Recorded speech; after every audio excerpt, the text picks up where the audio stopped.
10টা করে নেকি নেব, আপনারাও 10টা করে নেকি নিয়ে যেতে পারবেন। আল্লাহু আকবার।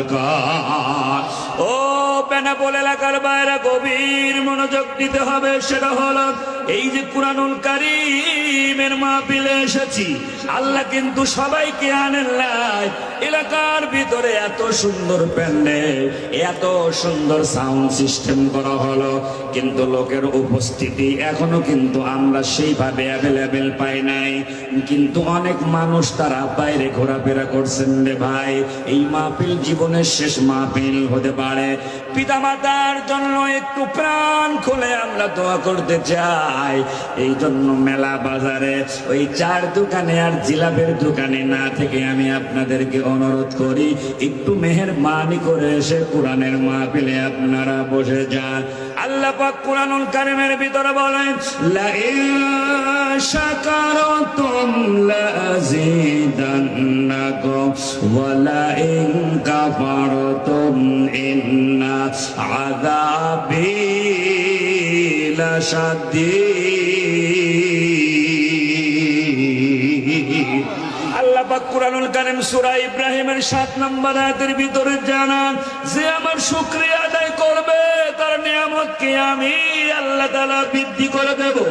ও বেনাপোল এলাকার ভাইরা জোরে বলেন তো, শুকরিয়া আদায় করলে নিয়ামত বাড়ে না কমে? জোরে বলেন।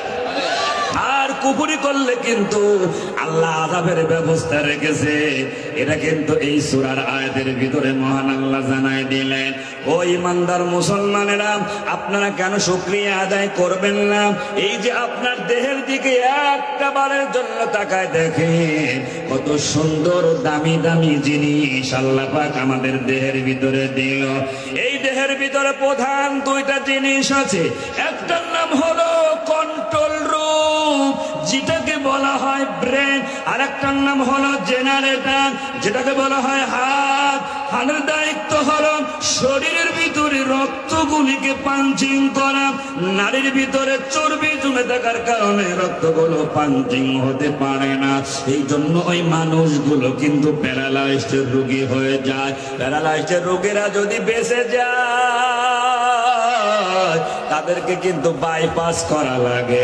আমাদের দেশের বহু মানুষের বুক ফাড়া বাইপাস করা আছে।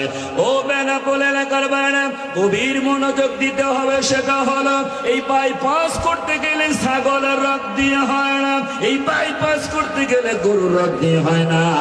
আমার আল্লাহ পাকের কত দয়া, কত বড় রহমান তিনি। রহিম মানে দয়ালু, আর আর রহমান মানে হলো অসীম দয়ালু। সুবহানাল্লাহ।